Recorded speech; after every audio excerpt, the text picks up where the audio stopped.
and welcome to another episode of the Unwanted Opinions podcast. Jay and I are back here, actually recording late at about 9 o'clock on a Wednesday night. This is way past my bedtime. Yeah, Jay may get a little cranky as this episode is going on, so I'm not even going to normally ask Jay how he's doing, but I kind of already know. He's tired. He thinks he's just took a shower. 800 years old and has to go to bed at 9, but that's neither here nor there. None of us got to get up for work in the morning, Nick. Yeah, well, fortunately, I don't have to be working until 9, which is awesome. But anyways, no one cares about that. We're here to talk to you guys about NBA playoffs. The bubble playoffs are here. Finally, it's what everybody's wanted. It's what we've all looked forward to for a while. A lot of these teams didn't take those seeding games very seriously after the first couple weeks. I mean, really days, I guess. I mean, after those first couple days, you saw a lot of teams rest their guys, which makes sense. I mean, you rest your guys for the playoffs, whatnot, but now it's full go because, as you know, playoffs, win or go home. So what Jay and I are going to do is we're going to run down all 8 playoff series, give quick thoughts on everything. We'll obviously spend a little bit more time on some of the more important series than on the bad series. I mean, Jay, we'll just knock this first series out of the way. The Raptors Which one? And the Nets. Because really, obviously the Raptors are just clear and far and away a way better team than the Nets are. The Nets are actually making these games a lot closer than I thought they would. They only lost by 5 today. I think they lost by 24 the first game. No, are you sure it was 24? It felt a lot closer than that because the Nets had it really close and at near the end of the fourth quarter. Yeah, man, 134 to 110. Okay, well, I promise it was a lot closer than that in the beginning of the fourth quarter towards the middle of it. They ran away at the end. But they're playing. They play hard. And They outscored them by 15 in the fourth. All right, man. I'm just telling you. The Nets have played a lot harder than I expected them to throughout this entirety of the bubble. They really have. Karis LeVert is shown to be just a very good player. They just have some good players like Joe Harris and Jared Allen. I mean, Jacques Vaughn's doing a heck of a job coaching those teams when nobody even thought they deserved to be there at the bubble. So I just wanted to pay them a little bit of respect. I think they may steal a game, but like I said, the Raptors are just clear away the much better team. Yeah, the Raptors are the team that I chose to come out of the East. They look like that team. The Nets, you're right, they do play hard, but without KD, they stand no chance. And I have been shown nothing through 2 games for the Raptors to not be my favorite. Celtics look pretty good. Celtics did look good. You want to jump to that series? Let's that's do it. Not a great one either. They just finished their game tonight. They just beat the Sixers. Gordon Hayward, which he's lost now for 4 weeks. Put him up 2-0, right? I think they said, yeah, they just went up 2-0. Like I said, they just lost Hayward, which sucks. I mean, he was one of their best 5 players probably on their roster, which is saying something. If Gordon Hayward's probably your 4th or 5th best player, you got a pretty damn good team. But it just sucks for him. I mean, he's battled so many injuries since the minute he signed in Boston. I mean, it was like the first half of the very first game where he had that gruesome ankle injury, and he's never been the same player he was in Utah. So it just sucks for him. I feel really bad for the guy because, I mean, he was a valuable piece for him, and if he's not there in that second round, I'm getting a little ahead of myself. But it just sucks to see Gordon Hayward go down. Yeah, I like the Celtics coming all the way up until last week is when I decided the Raptors are my pick to come out of the East. I think Hayward could be a bigger loss than people expect, but at the same time, I don't really feel like he's going to hinder them against the Sixers. It's going to be the future series where they really miss him. That's why I said I was getting ahead of myself, so I kind of stopped. But, I mean, in this series, Embiid was doing his thing early in the first half. I think he had 20 and 8 in the first, or 22 and 8, whatever it was, his first half line. But the Sixers just can't get him a damn entry pass. I mean, he should absolutely dominate this game. Before the season started, Joel Embiid said that he wanted to win MVP, Defensive Player of the Year, be the Finals MVP, and win the championship. Those were his goals, and he was serious about it. That's exactly what he expected. He thinks he can be one of the greatest centers of all time. It's just this guy never takes the entirety of the game seriously. It never seems like he's in great shape. I know this is just the same thing over and over again what people say about him, preach about Joel Embiid, but he has the talent to be one of the most dominant big men of all time. It's just he doesn't put in the work to do it. And the Sixers, with the loss of Ben Simmons offensively, everything's still just clogged up. You would think you put Embiid out there with 4 shooters, but Brett Brown still can't figure it out. The Sixers, they're in danger of getting swept because, I mean, these are basically road games for them because they don't have their home crowd. They were like 10-24 on the road this year, which is absolutely abysmal. 12-26. I'm looking at it right now, which is absolutely horrible. Joel Embiid should be dominating the series, and he's just not. Tobias Harris and Al Horford were absolutely awful today for the Sixers. They were terrible. The Celtics have nobody that should be able to stop Joel Embiid. Like you were saying, he should be able to do whatever he wants, whenever he wants.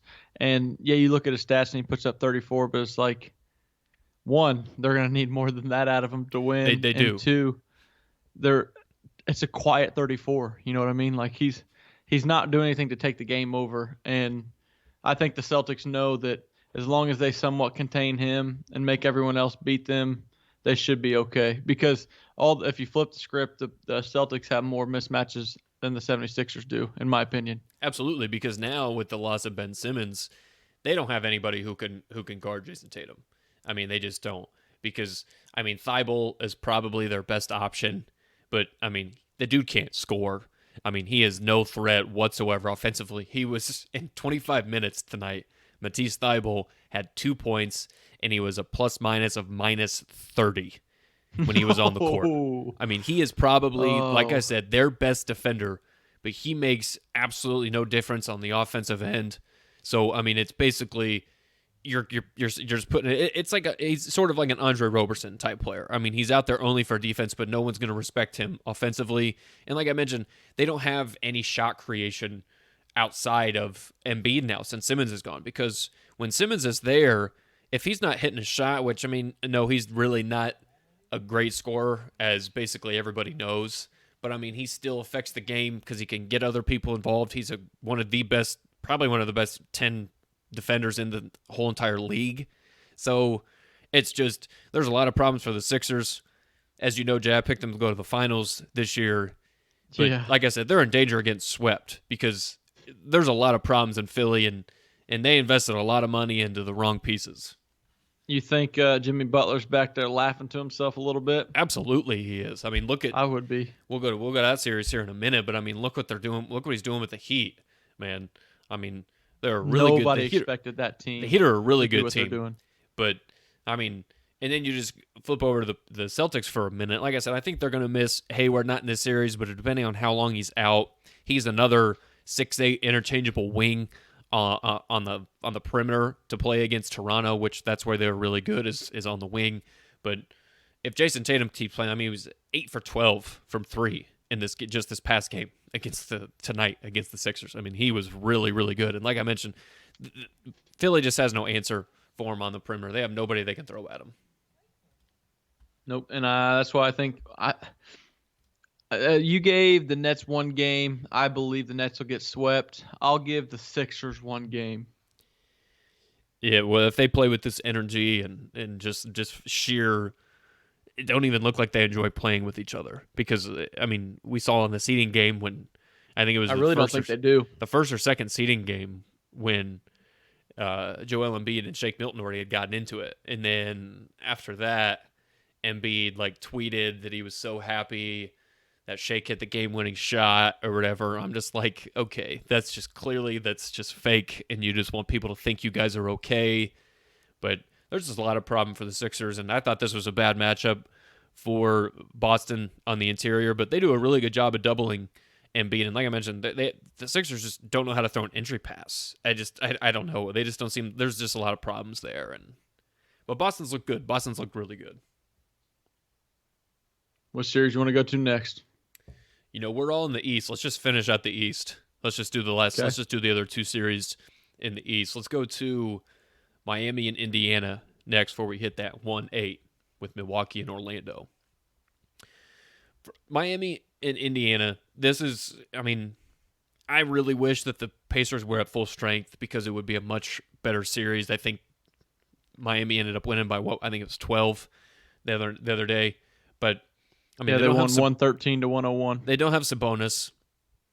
Oladipo got hurt in the first quarter, I believe it was. He got poked in the eye and never returned, which it almost seems like Victor Oladipo is made out of paper now. I mean, the dude is just constantly hurt all the time. I don't know. I just feel like he probably could have toughened that one out and playing with because he had no damage to his eyeball.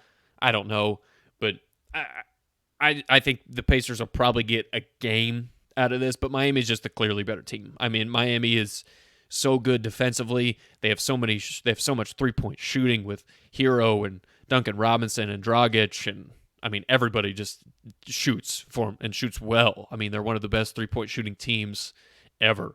I mean, Duncan Robinson's having like one of the 5 best shooting seasons from 3-point land. I mean, including with like Steph Curry and Klay Thompson. That's how good this guy is. But Can't hit a fucking 3 with them in 2K, but goddamn, you put him in real life and he goes off. Usually it's the other way around.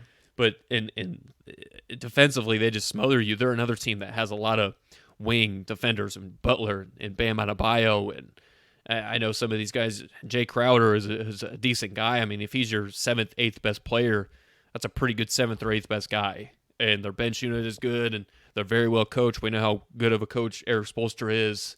It's just there's too many injuries on the Pacers side, but they play hard. That's what you do when you come to Indiana. You play hard. They get the best out of a lot of people. The Pacers do. Yeah, T.J. Warren quieted down a little bit last game. Which still ended up I with think 22 was pretty and 8. expected. Yeah, I don't think anybody just believed he was going to go through the bubble having Dame Lillard type performances on a night in, night out basis. But you got to credit the Pacers for how hard they play every night, regardless of who's on the court with them. It's like they always give whoever they're playing a game, but the Heat are just the better team. And through the first 3 matchups we've talked about, it just looks like you see who's clearly the better team and who the best 4 teams are going to go going forward. Agreed. Yeah. And like I said, I think it would be better if Indiana was whole because Absolutely. I just think Sabonis would be a bad matchup for the Heat because I know they have Bam Adebayo, but I mean, if you're banging down low with Sabonis and Turner, I mean, it just becomes a little bit more hard because then you got to probably play a guy like Myers Leonard or Kelly Olynyk a little bit more. But yeah, you mentioned Jimmy Butler laughing at the Sixers. I'm sure it's a joy for him. I mean, you saw him; he was always chirping at T.J. Warren in the last game. He hit 2 threes basically to seal the game at the end. But yeah, I mean, they Miami's basically had scary. 4 max players on the Sixers last year, and one of them left and went with basically nobody else. The other 3 stayed, and the one solo guy's team looks leaps and bounds better than the team he left. Yeah, I mean, Bam Adebayo, his ascension really helped the Heat too. But I believe Butler's a big part of that. They're just a better organization. I mean, Miami historically is one of the best organizations. You're run by Pat Riley and Mickey Harrison. They draft very well. They don't. It's rare that they overpay guys who are bad. The guy that they overpaid the most was probably Dion Waiters, which the history of Dion Waiters taking the edible on the plane and then he was gone, whatever. But it's rare that they do that. They're just very well run. They've got some steals in the draft. I mean, they got Tyler Hero at like 14. They got Bam Adebayo at like 13. I mean, Duncan Robinson is an undrafted free agent who they got. They just do it right. They do. And Jimmy Butler said the other day that he believes that there'll be another star with him next summer or the summer after that. Miami's a destination. It is. I mean, South Beach. One of the. Yeah, exactly. That's where he's taking his talents. Other people will want to go there if they see. Look at what the team's doing with just one superstar. Imagine if they had 2. Yeah, I mean, a guy like I just mentioned, like Victor Oladipo. I mean, he's a guy who is coming into a contract year with the Pacers, and I just think there's something a little fishy with the Pacers and Oladipo because, like I said, I mean, it's like he doesn't give his all a lot of the time. I don't know. I just think there's something weird with him and the Pacers. I don't think he's going to be there past this year. I think he's going to demand a trade. I don't think they're going to offer him a full max extension, and I think he believes he's a full max player. But that's beyond this topic right now. Like I said, I got the Heat in 5 in this series, Jay. I'll give him. I'll go Heat in 6. Okay. Okay. We'll see, man. What about if Oladipo doesn't even come back? I don't know. Pacers play hard, man. They do. And like I said, that's just what happens. I mean, they get the best out of a lot of people. They really do. They really always have. That's just an organization that does a lot of things right as well. They don't like to spend on the luxury tax. But what about the Red Hot Magic, Nick? You think they're going to upset the Bucks? The Red Hot Magic, huh? Well, I mean, if you want to call them that, I don't think they really looked that red hot in the bubble. But, I mean, they had a lot of guys out yesterday, and including Mo Bamba, Jonathan Isaac, Al-Farouq Amino, Aaron Gordon, who's arguably you could argue those are, and Michael Carter-Williams are 5 of their best 10 players weren't playing yesterday, and Nikola Vucevic absolutely just murdered them, and Gary Clark and Terrence Ross, you just keep naming it. I mean, the Bucks' dominant defense, we talked about this a little bit, Jay, in the seeding games, how the Bucks' dominant defense was just going to run over everybody come playoff time, how Giannis was just going to murder everyone through the East. That was what we heard all year long. They're the best team. They're the best player. That's why he's the MVP. And I'm not saying that he didn't deserve to win MVP this year. My vote would have went to LeBron. But there were some wrinkles in their defense in the seeding games that I thought were going to carry over into the playoff games. And it's clear that they have, because they stretched everything out defensively and shot a lot of threes. And they were just hitting their shots. And that's how you got to beat the Bucks. And Chris Middleton just was terrible. I mean, he only scored 14 points. Their bench wasn't very good. They play like 11 guys deep. I mean, it's the playoffs where you normally shrink your rotation. It's just, I think Milwaukee ends up winning this series. I really don't think they should be that worried, but they should be worried come round 2 when they face Miami. I agree. Miami is a nightmare matchup for them. We said that last week. I've never been sold on the Bucks come playoffs. I said it this past week when I said I believe the Raptors last year gave you the exact formula on how to beat the Bucks. And yes, I know Giannis has worked on his 3, but it's a different ball game come playoff time. Side of the backboard? Oh my God. Yeah, I mean, it about killed someone coming off the backboard. They're doing exactly what the Raptors did last year. And like you mentioned, without some of their best rim protectors. They just collapse the middle. They basically fortify a wall and make you beat them outside. And I will give Giannis a 3-pointer over him driving to the basket any day of the week. And when his teammates aren't hitting shots, it's going to be a long night for Milwaukee. And that's kind of what happened. I don't believe the Magic are going to beat them. I will still probably take Milwaukee in 5. They might go on. They might win 4 straight against the Magic and look awesome against the Magic. But it's the Magic, man. Exactly. I mean, come on. You shouldn't struggle with the Magic. You should be a little concerned if you think or thought the Bucks were going to win the whole thing or make it to the championship game or series. Yeah, I would be. I'm glad I did not pick them. I think we talked about this a while ago, but I said this: no matter if Giannis hits his first 3 threes of the game, every single team is still going to go under on that screen when they high screen and roll with Giannis, with whether it's Brook Lopez or whoever it is. They are automatically going under on that because that's what you're going to take away, and it's still going to clog up the paint and make it a lot difficult on Giannis. He's going to get his because I think he went for over 30 last game against the Magic. But again, I mean, 31. What'd you say? He went for 31, 17, and 7. There you go. I mean, he got his. But again, he shot 25 times to get that 31 points. If his other teammates aren't making their shots in their defense, yes, they give up. They want to protect the paint at all costs. But if you're hitting your threes against them, the Bucks are very, very vulnerable to beat. I'm just looking at how many threes the Magic. Well, I think Vucevic was 5 of 8. Yep, he was 5 of 8. Ennis was 2 of 3. I think Gary Clark was 4 for 12, and he only shot 3-pointers. Am I right? You are correct. He went 4 of 12 from the field and from 3. Yeah, all he did was shoot threes. So there is a recipe. And exactly, they're probably not going to shoot like that Again, they may not shoot that well from deep in the next couple of games, but you know who probably will come round two is Miami.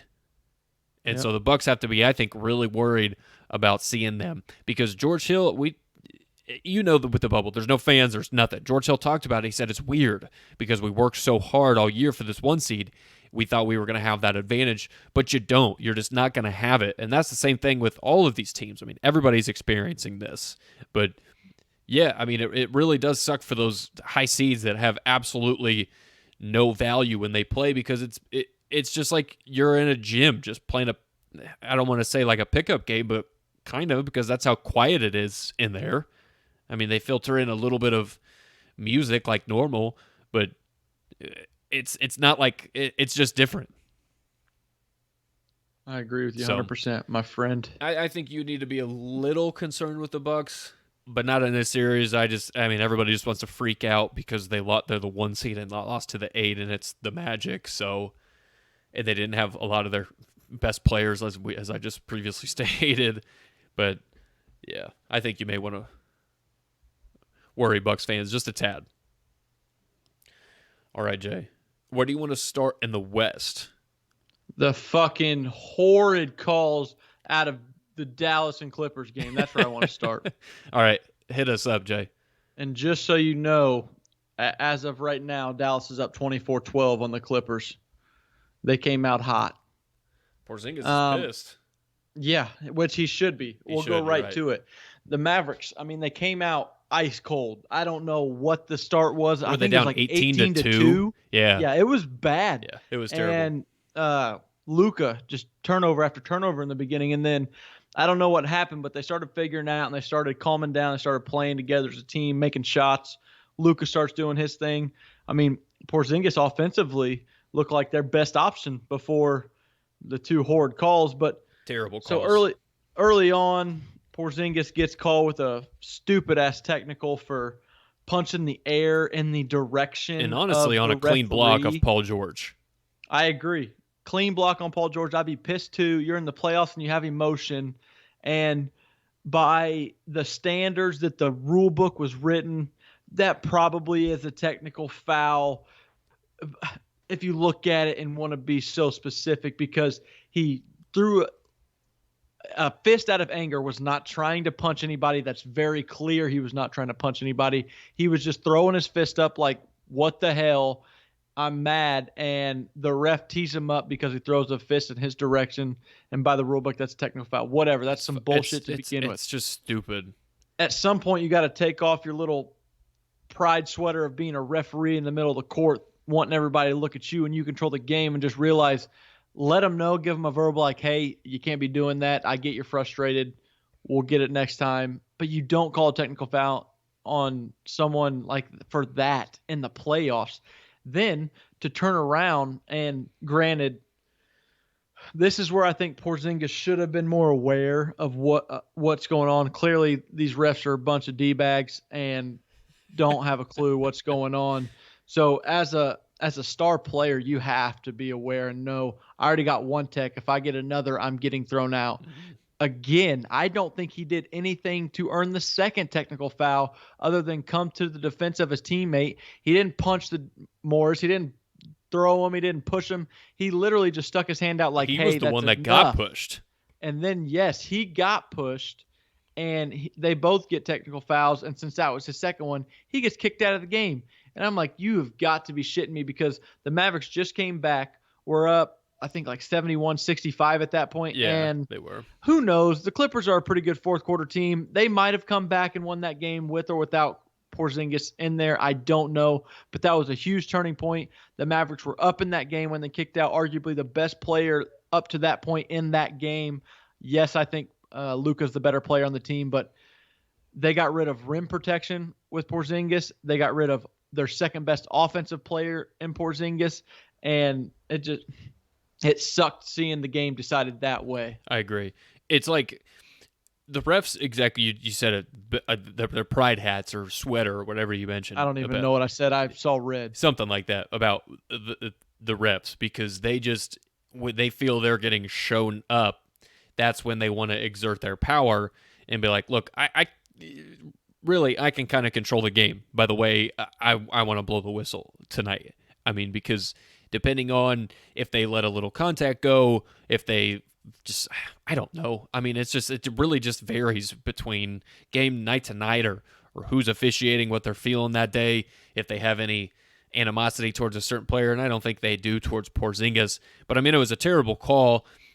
I hate that because that happens a lot where players get frustrated with calls, and there's a lot more things that Kawhi some of threw a the bigger fit later in stars the game and didn't get a damn technical. get rid He of, did more than get what away Porzingis with. did. Yes, exactly. That's my point. There's a lot of players that get away with more things.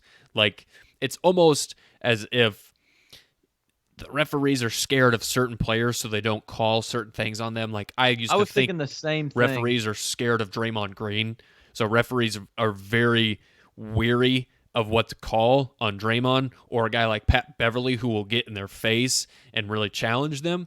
It's almost like they fear them, and they don't fear Porzingis that he will do anything other than just stand away, and he didn't. and just He bitch kinda about just a went call. Yep, they double teed him. He knew he was out of the game, Yep. and he kind of just walked over and took his Exactly. punishment. Because I mean, Like, he doesn't have that reputation of being like a badass, if you will. do you where- believe if that was James Harden on the Rockets in the playoffs, if that was even Westbrook, LeBron, none of those guys would have gotten that? I don't even think Luka. I don't think they would have got either technical. I don't think they and would have given a damn technical sure on would have Luka. got the second one. Yeah. Because these refs after the game tried saying we can't take into consideration if they already have one technical or not and make that a determining factor. Yeah, And if we give which them a is second, bullshit. And I'm like, that's so much shit. Even if you would have teed up a James Harden or a LeBron with the first one, and then they did the exact same thing that Porzingis did to what you gave him the second one for, there's no chance that hell a second tee is even in your mind. You're just going to go break it up and tell him to back up and probably remind him you already have one, so don't get the second. Yeah. You're not going to take a star like that out of the game, so you should not do that to Porzingis. No, and I agree. And like you said, it's possible that the Clippers still would have ended up winning this game, but it really sucks because Dallas is clearly the underdog in this series, and that would have been a huge momentum for them to steal game one. I know you're not stealing it on the Clippers court, but you get one game, and now you're trying to win 3 out of 6 instead of now you got to win 4 out of 6, which is really hard to do against a good Clippers team, as we know. But Dallas, I mean, Luka in his first playoff game, I mean, just looked obviously unbelievable. He said he played horrible because he had 11 turnovers, which, I mean, yeah, he needs to work on taking care of the ball. But, I mean, I think he had 40 and 9 assists and whatever it was. He was pretty damn good. It's just Dallas just has to defend a little bit better. I mean, when they put Porzingis in pick and roll, I mean, he was getting absolutely murdered. I think everyone was just blowing by Luka, but that's just the thing about Dallas, and really I just was pissed about the officiating because it was just honestly just really poor all the way through. Honestly, I just think a lot of the officiating you saw through the the defense bubble has went been to bad. shit when Porzingis went out of the game. Yeah. They allowed 31 points in the fourth quarter. Yeah, they were pretty bad. They turned the ball over a lot in the fourth too, which really hurt them. But yeah, it was just honestly disgusting, the officiating in that game. So yeah, all right, and they're playing What right do you now. think's the outcome of that? I think Clippers win in 6. That's what I was originally going to pick. Anyways, I think the Clippers are just a better team. I say in 6, but I think the Mavs are going to make it tough on them. That's not an easy series for the Clippers at all. I might take the Mavericks or the Clippers in 7. Okay. I don't have any pushback there. I'll say Clippers in 6, but I would Clippers in 7. I don't think that's dumb by any means, Jay.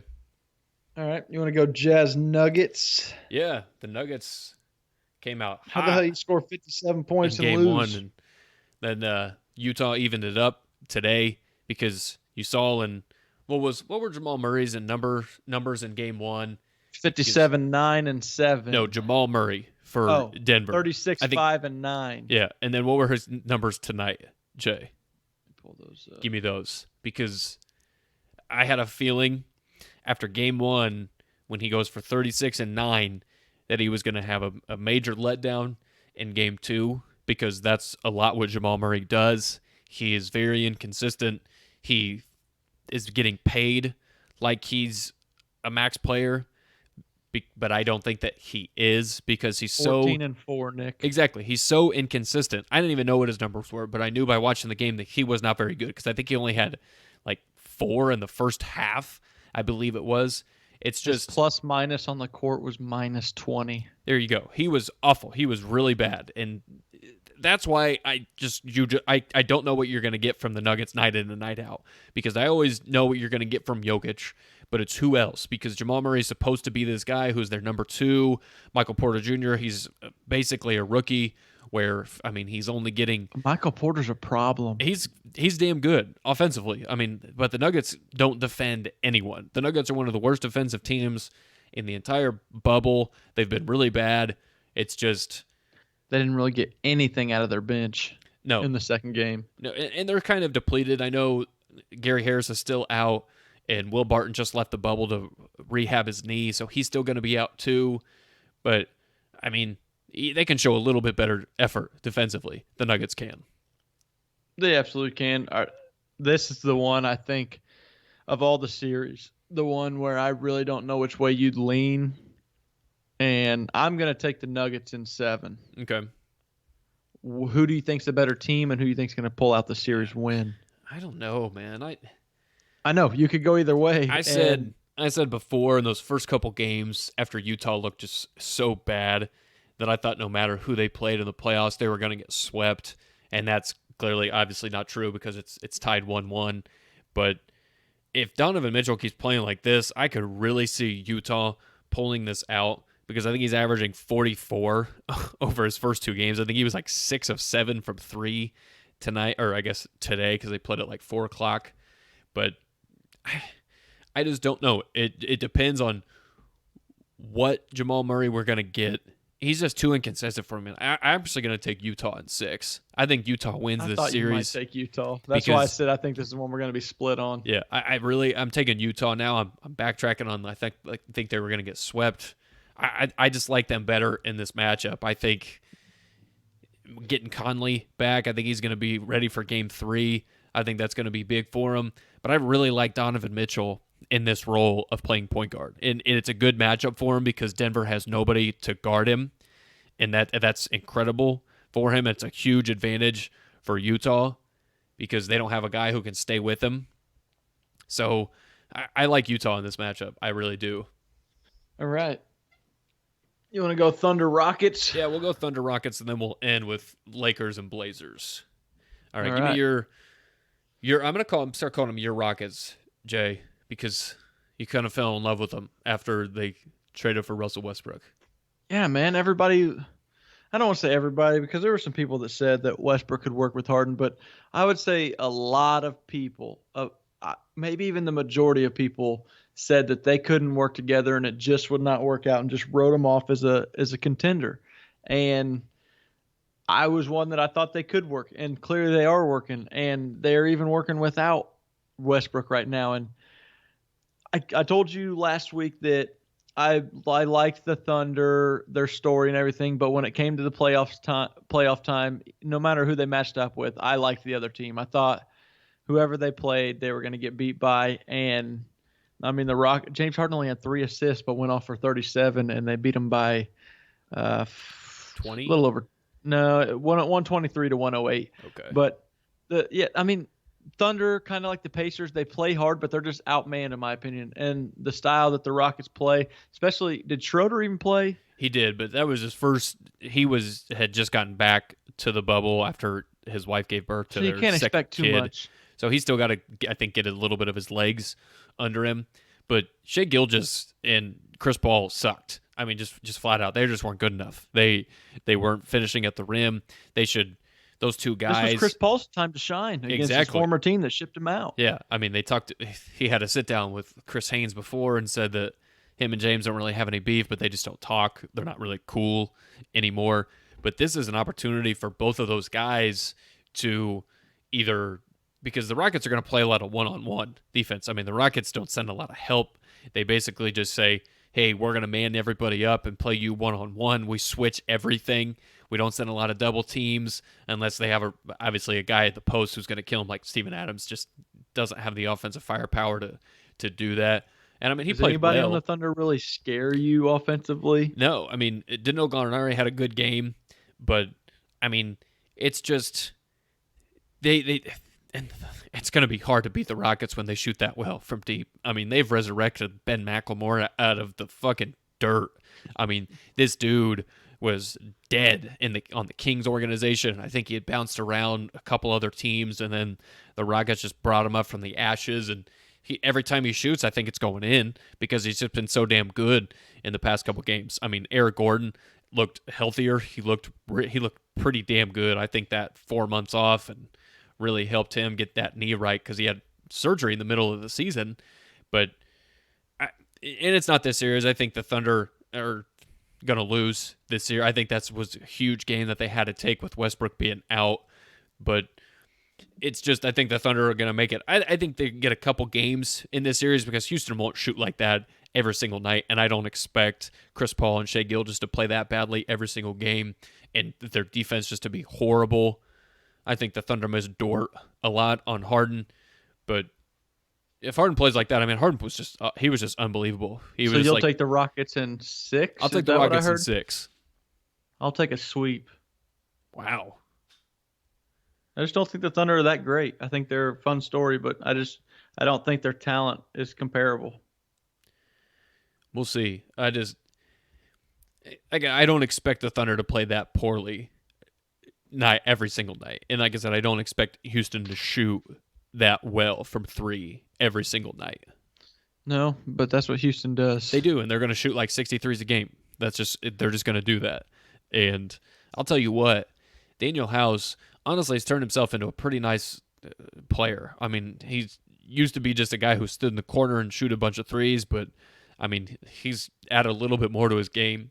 I mean, the guy can take you off the dribble a little bit and pass. I mean, he makes smart passes, and he's just a pretty good player. I mean, I think I may have underestimated the Rockets. They're a pretty good team. They are. Their style is just weird, and I still think it confuses the shit out of everybody they play. I really do. If they're knocking down threes, they're damn near unbeatable. If they shoot like they did in game 1, they are unbeatable. And it looks like they care defensively all of a sudden. Yeah, they do. They play. I think since they traded away Capella, I think they're top 10 in defensive efficiency. That's pretty good. Yeah, and their offense is always going to be in the top 10 with Harden and Russ and Eric Gordon and as many threes as they shoot. So really, all you had to do was stop it, Harden. As long as they got Harden, they'll be top. This one is probably the most intriguing storyline, I guess, if you want to say, because of the Harden and Chris Paul beef, if you will. But I wish Russ was there because I love watching Russ play, so I always want to watch him play. But it'd just be a little bit more intriguing if he was there to, I don't know, maybe try and get in CP's head or vice versa. Maybe chatter at the coach, exactly. Chatter at the sideline. Yeah, something like that. And to see him play against his former team, the only team he had played for since until this year, obviously. All right, Nick, I'm going to let you start us off with the Blazers and the Lakers because I'm sure you have a lot to say. I do. And go ahead. I'm just going to first start this off by saying Anthony Davis, I actually saw this today and I'm stealing it. I don't remember who wrote it. But the Lakers need Anthony Davis to stop playing like he's a 6'10 guard and play like he is one of the best 7 to 8 guys in the league, who's one of the most dominant big men. If he wants to be paid like a max player and he believes he's a top 5 player in this league, then he needs to start fucking acting like it. And he needs to man up and play center because the Lakers, when they have JaVale and him on the floor, are awful. I've got it right here. In the 97 minutes since the NBA came back in the bubble, the Lakers are a minus 48 in the minutes that AD and JaVale share on the floor. In JaVale's 115 minutes in the bubble, he's a minus 64. The Lakers, in the 245 minutes that JaVale does not play, are a plus 23. JaVale McGee has not had a positive point differential in any of the bubble games. That right there, I think, is their biggest problem because that when you get him off the court, you will get another shooter onto the court, and you don't have to have Anthony Davis playing at the three-point line when he gets the ball and stares at it for about 8 seconds, passes it back out, and expects the Lakers to do something with 4 seconds on the shot clock. I'm not understanding the reasoning behind their game plan yesterday offensively, because defensively, I thought they were actually pretty good after that first quarter. I think they only allowed 64 points after the first quarter when the Blazers had been just absolutely on a tear. I thought they played Dame Lillard really well until the fourth when he just was bombing from fucking Epcot there. So, I mean, this dude is just pulling up from everywhere. But I thought the Lakers defended him pretty well. It's just their offense is terrible. I mean, they were 5 of 27 on what they consider wide open shots, which is when the closest defender isn't even within 4 feet. That's awful. I mean, they have to knock down shots. I mean, KCP was 0 of 9. Danny Green was like 4 for 12, I think it was. Caruso was like 1 for 6. Kuzma was like 1 for 5. I mean, they were just bad they were fucking awful from 3. Not just bad, they were awful. So I'm just saying, Anthony Davis, man up and go play center, because that's when the Lakers are going to be the best. They're going to unleash everything. They're going to space the floor more for LeBron, because you just see how clogged up the lane is when they're there. I mean, Whiteside, of all people. I mean, Whiteside was like a cancer to teams. I mean, he had 5 blocks last night. I mean, he was actually really, really damn good for the Lakers last night. So that's my biggest takeaway, is that they just need to stop playing JaVale. It was cute during the regular season when Anthony Davis didn't want to play center for 82 games, which, fine, whatever. You get paid millions of dollars to do it. You should go out there and play, because there's really not that many centers in the league that are going to just overpower you and play with their back to the baskets. There's very few, but it needs to stop now. You feel better? I'm fired up about it, Jay. I'm fired up about it. Anthony Davis needs to man up. We were texting during the game, and I just don't understand why the fuck Anthony Davis has this. You're being guarded by Wendell Gabriel, a rookie who's probably 20 years old, starting in his first playoff game, and you're trying to catch the ball 3 feet inside from the three-point line. Why you're not trying to take this man to the hole and back him down and do your thing under the hoop is beyond me. And then I'm not going to give LeBron a pass on this one. I agree. I see what he's doing. He wants to get his teammates involved, and he ended with 17 assists. He probably could have had 22, 23. He should have had about 25 assists. If people knock down shots, I'll give him that. My biggest thing is, okay, through 3 quarters, that shit didn't work. Fuck it. Throw your game plan out and go take over, because you can. The fucking Trailblazers do not have anybody that can match up on you. Carmelo's old ass can't guard you. Dame Lillard, CJ McCollum, way too small. Nurkic, Whiteside, whoever they want to put out there, way too slow. You could have your way with whoever's in front of you, and he kept trying to pass the ball, and that's the one thing I didn't like. I understood it through 3 quarters, but when you only put together 27 points in the second half, you got to fucking switch it up and take over the game. You're one of the best closers to ever do it. Figure it out. I mean, their shooting was atrocious. They shot under 16% from the 3. Yeah. One of the worst 3-point shooting percentages as a team in NBA history in the playoffs. And I just expected more out of LeBron in the fourth quarter. I expected more out of AD in the fourth quarter too. Don't get me wrong. Some bitch had like 2 or 4. He had 7 total points in the second half after having, I think he had like 21 and like 8 or something in the first half. I mean, he was just getting to the line a lot, which he was attacking more, which he should have. But I'll tell you this, the Blazers would love to see Anthony Davis take all these long 2s or all these 3s, because there was a point in that game when LeBron and Anthony Davis missed 4 straight free throws. I mean, that's honestly unacceptable. I mean, your 2 best players with a shot to go up 4 late in the fourth quarter. I think it was tied at 87 at that point, and they missed 4 straight free throws. Honestly, it was just embarrassing, and that shouldn't have happened. Usually money from the free throw line. Yeah. I mean, he got there 18 times last night. It was something like that. 17. He Yeah, was 12 to 17 17. times. I mean, he was living there in the first half. I think those were his only. I think those were like 4 in the second half that he took, and I mean, and that's really. And like I said, I thought they played a good defensive game plan. I mean, I know Dame had like 34, I think it was, but I mean, Whiteside was not doing anything offensively. Nurkic basically was ineffective offensively, except for getting to the foul line. Gary Trent Jr. struggled a lot. Melo struggled until he hit a really big three at the end of the game. But they held the Blazers to 100 points, and I think throughout the bubble they had been averaging like close to 130. Portland Yeah, had. defense isn't their problem. It's their So fucking offense. yeah, and I agree with you. I think LeBron just, and at the beginning of the game, like go just be on attack mode because, and I think that has to do with Vogel changing his starting lineup because I really feel if they just inserted Kuzma or shit, if it was just Markieff Morris, because Markieff Morris won't clog up the lane, he'll pull his guy out because he'll spot up at the in the corner somewhere and just give them more space to maneuver because. I mean, that's why Whiteside was just hanging around the paint yesterday because he could, because JaVale's sitting there, Dwight's sitting there, AD's sitting there. So, I mean, the Lakers need to just flat out shoot the fucking ball better. And I think they will because you can't really shoot much worse than they did. But I do expect LeBron to kind of be in more attack mode in game 2. He needs to be. He really does because the Blazers, again, have no one to guard LeBron. Absolutely That's what I'm not. saying. Melo right now can't guard LeBron.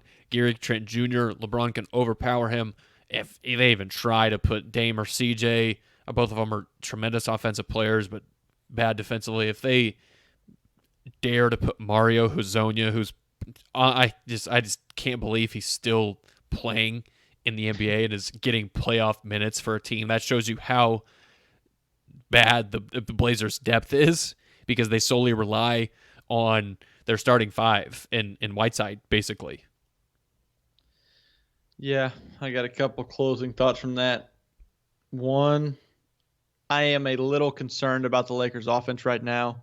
I do believe in Vogel and LeBron, and I believe they will figure out a way to get by it. And 2, hey, playoff Rondo has been upgraded to questionable for game 2. Yeah, man. I know I hated on Rondo a little bit, but the Lakers offense really misses Rondo. They really do. They miss having another creator. I was just this is where Rondo's the most valuable, and I hope they get him back, and I want to see him in action. And even just his IQ on the court is just it's missed right now, because you saw at the end of the game, I think it was still only 89 to 87, or maybe it was 92 to 89. KCP, I don't know what he was thinking. He tried to throw up this left-handed floater off the backboard. I mean, and Caruso pulled up with 7 seconds left on the shot clock from 3. Just 2 awful possessions, right back to back for the Lakers, where LeBron and Anthony Davis aren't shooting. That's just unacceptable for the Lakers, because down the stretch it should be those 2 guys or shit.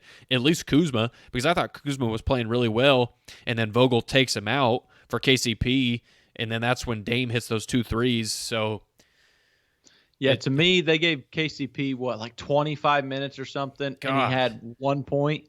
Danny Green was getting all the flack on Twitter, and KCP was worse than Danny Green. Yeah, to me, I hope in game 2, I'm not saying completely eliminate KCP, because I like that they run with a few more players and they're able to give some guys some spells. But and honestly, I thought he was good defensively in the first half. Through the first 3 quarters, he was pretty good. But why not try and give J.R. Smith and Dion Waiters, a couple guys can get their own buckets and actually get the ball in the rim on occasion? I know sometimes they're both a little OC with the ball, but when you score 27 total points in a half, do something else to get other guys involved. Or maybe they didn't score. Maybe they scored 37. Shit, I don't know how to do the math, but they didn't score very many in the second half, and it boggled my mind that they weren't getting guys in like Dion Waiters and J.R. Smith that, okay, clearly something's got to change. Let's just see if one of these guys can go get some buckets for us. Yeah, because J.R. Smith, for his buffoonery sometimes on the court Buffoonery. has been that's a very kind phrase, but for the things that we know JR has done. Anyways, but he's been in a lot of playoff games with LeBron, and I mean, if you're like you said, if you're having KCP out there for about 30 minutes to go 0 for 9, at least J.R. Smith isn't afraid at the moment. He will shoot, and I guarantee he's not shooting 0 for 9 every single night. Oh, I agree. And last night, even if he would have went 0 for 9, who cares? Exactly, because I honestly, I would trust J.R. Smith's jumper over KCP. I really would. Any day of the week. Yeah, but I agree with you, man. I don't think Rondo can come back soon enough, especially for that second unit when LeBron's not on the court, because if they go AD, Caruso, Kuzma, they just really don't have anybody who initiates the offense. They just really, really rely on Anthony Davis to do everything. And unless he just kicks it up into another gear, which it questions you a little bit if he has that next gear to go up. Maybe this is just who he is. We'll find out. But I'm still taking Lakers in 6, Jay. I originally said Trailblazers might be the worst matchup for the Lakers possible. It's tough for him because of the guard situation. Yeah, and they have some beef down low. And they've got good size. They do. I thought Whiteside and Nurkic would be fairly limited in this series, but if Whiteside plays like he did last night, in Portland, no, they're not an average 8 seed. This is probably the best 8 seed that's ever been an 8 seed in the history of the playoffs. And I'm not making an excuse for the Lakers or LeBron because I love LeBron. But I'm just saying, if you look at the history of this game, they are probably the best 8th seed ever. Yeah, I have no argument. Yeah. And, I mean, I know there was a lot of people panicking because this was about the 8 and the 1 seed or whatever, and the Bucks weren't getting really as much flack as the Lakers were because it's LeBron and the Lakers. But the Bucks should have got more heat for losing that game because it was the fucking Magic, who are 33-40, and apparently the Bucks were the best team all year, and so they should have gotten a little more heat than what the Lakers did. They got the MVP. And probably the Defensive Player of the Year. Defensive Player of the Year. So, I'm just saying, if we're Didn't they win treating Head Coach of the Giannis Year too? to the same standard as we do LeBron, I tweeted this out and I was just clearly kidding, but shouldn't we? Isn't Giannis's legacy now being questioned for losing Game 1 to an 8 seed? Yeah. And I was just, like I said, I was just fucking around, but I mean, come on. So it'll be interesting. And just as a quick update, I know when everybody listens to this, the game will be over, but the Mavericks are up on the Clippers, Nick, 47-34. No, I got the live Looks like stream they up. don't have a lot, or they have a lot they're playing for. If they win this game, they could have been up 2-0 on the Clippers. Very easily could have been. But coulda, woulda, shoulda, man. I know. You gotta win what's in front of you. So I get it, but it's been interesting so far, and I think a lot of these series have been pretty good. So we'll see. I expect more good games. I expect the Lakers to bounce back tomorrow night. I also expect the Bucks to bounce back and get a W against the Magic. But I say LeBron goes for 32, and the Lakers win by 6. okay, he needs to start averaging about 30 because I know. That's if they get limited production from everybody else, I think LeBron and AD are going to have to go for 60 to 65 points a night combined between the two of them. And then they're just going to have to fill in 35 to 40 points from everybody else a night. Yeah. all right. Let's get the fuck out of here, man. All right. As always, please subscribe to the Unwanted Opinions podcast wherever you listen to us. Apple Podcasts, Google Play, Spotify, wherever. Rate and review on Apple Podcasts. You can also check us out on YouTube. Find us on Twitter, Facebook, Instagram, Unwanted Opinions with Nick and Jay. Questions, comments, whatever, interact with us. You can also get in touch with us via our email, unwantedopinionspodcast@gmail.com. We are available everywhere, so get after us. Yeah, until next time. Until next time.